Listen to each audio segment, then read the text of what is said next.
introductions. Economic growth is commonly defined as the long-term increase in economic abilities to produce goods and services, measured mainly by GDP or GDP per capita, but GDP reflects only the quantity of output, not quality of development. Two processes depend on productivity, producing more value from the limited input rather than simply expanding resources use.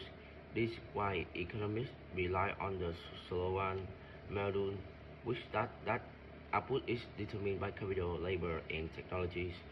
A crucial insight that the capital and labor face diminishing managing return, meaning they cannot sustain long-term growth by themselves, only gain in total factor productivities such as technological process, human capital, and strong institutions can generate lasting improvement in living standards. Historical growth has been closely associated with rising welfare, higher income give household better access to education, healthcare. Governments collect more tax revenue to provide public service, and following Keynes, expanding output have maintained full employees. However, in practice, growth also generates significant negative internalities. Income inequality can widen due to the skill bias, technological change, and environmental damage can worsen as economy rely on the resource extractions and uh, polluting industries. Therefore, the ESA reconsider assumptions that growth is always beneficial, showing that the without target policy and the pursuit of the GDP can undermine the welfare is aimed to enhance. Um, and the third, for much of the 20th centuries, uh, 20th centuries policymakers believe economic growth was a universal good and it expand the production policy source further, easing the problem of scarcity. There are three main reasons behind the perspective. First, growth is historical the most effective tool for the poverty reductions, even if inequality remains unchanged. Rising average income tend to lift the poorest household above the poverty line, improving the Human Development Index. Second is growth enlarge the tax base, enabling governments to invest their infrastructure, education, and public health. This investment create positive internalities that support future growth, forming a cycle known as cumulative causations. Third, uh, endogenous growth theory suggests that higher output enable greater investment in research and development because knowledge generates increasingly return. Innovations can sustain growth indefinitely and help social solve the complex problems. East Asia post-war development illustrates this role. First strategy, South Korea, for example, used export-oriented industrializations, human capital investment, and large industrial conglomerates to achieve decades of rapid GDP growth around 5 to 6% on average.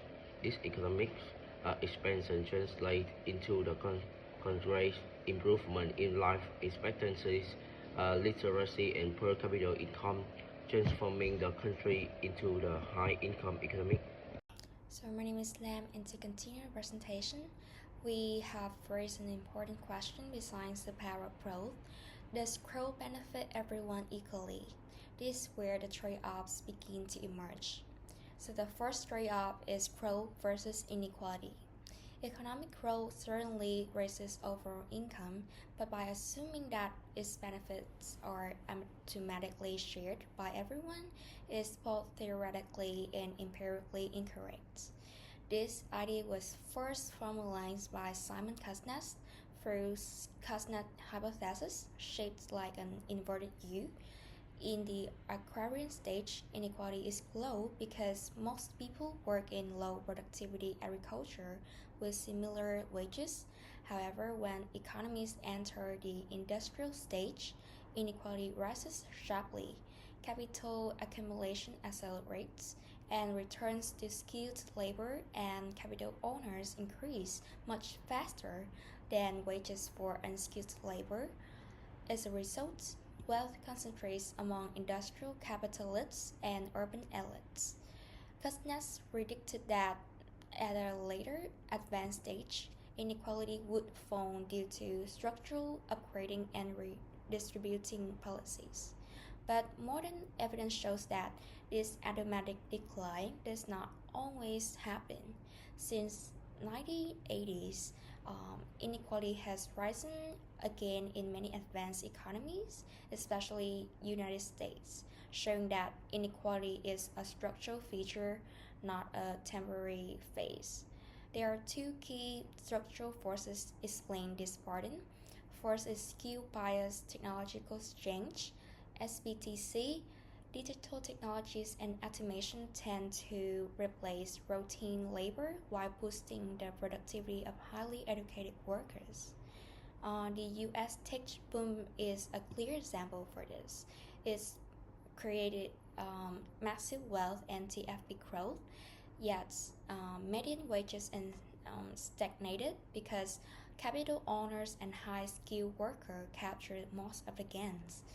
Second is financialization. As the financial sector grows relative to the real economy, returns on capital often exceed economic growth. Firms prioritize shareholder value, dividends, and stock buybacks over wage increases, deepening inequality over time. Even in fast growing developing countries like Vietnam, growth is unevenly distributed. Urban centers attract investments and manufacturing, while rural and remote regions lag behind. This widening spatial inequality shows that market-led growth naturally concentrates wealth in specific regions unless policy intervene.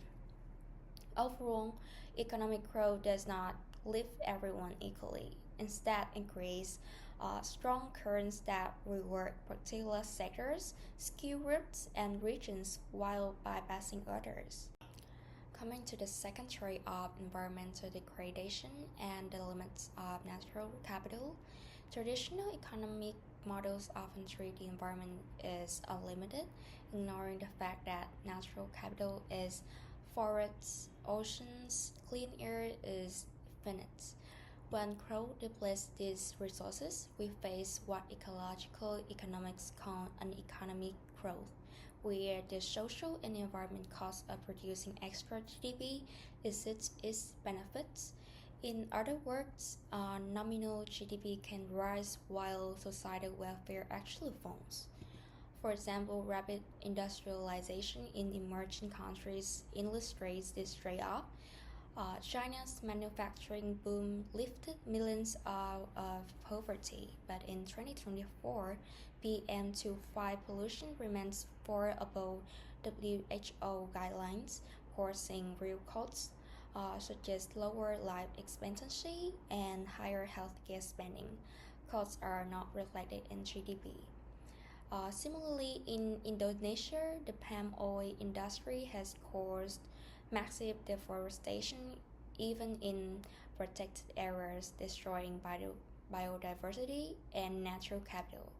Short-term revenues are gains, but long-term economic losses from ecosystem degradation far outweigh these profits.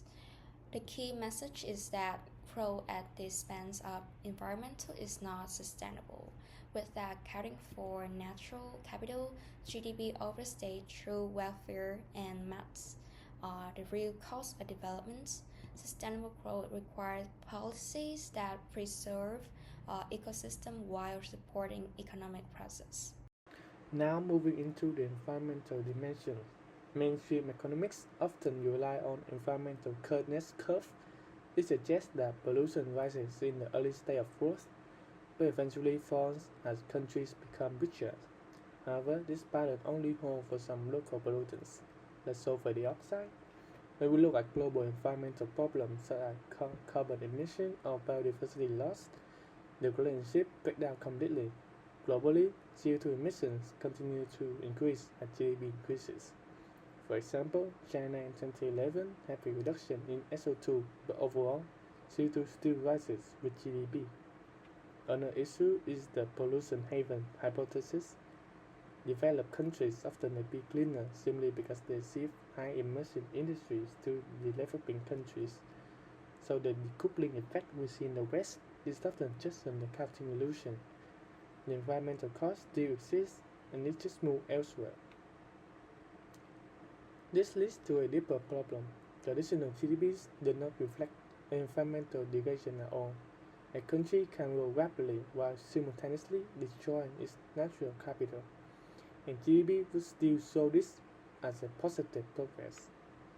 So to fix this, many argue for the adoption of green GDP, which subjects environmental losses from national accounts. If regular GDP goes up, then but green GDP goes down, it signals that growth is harming welfare rather than improving it. So to address this issue, economists need to aim for absolute decoupling, meaning GDP can rise while emissions fall in absolute terms.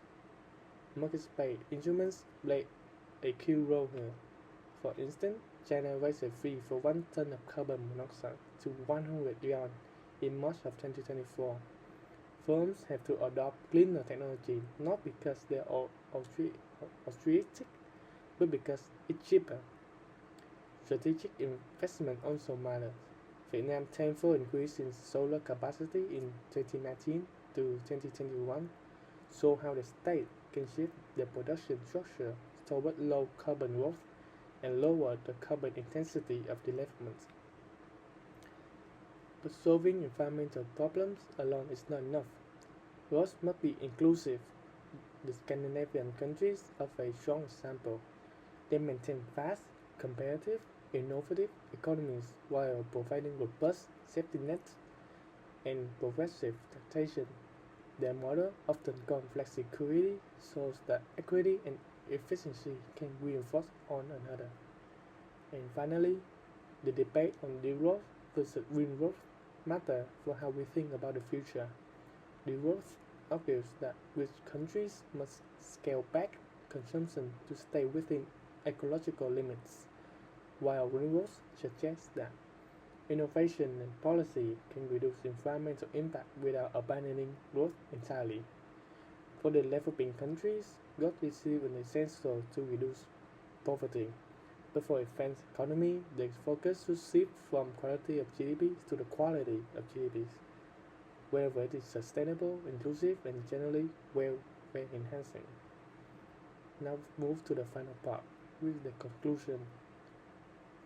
So in conclusion, growth generates the material and resources needed for improving living standards. But unregulated growth creates a trade-off: inequality, ecological degradation, and forced prosperity through depletion of natural capital. So to align with growth with true welfare, policymakers have to prioritize green GDP over aggregate GDP, enforcing absolute decoupling via carbon pricing and innovation.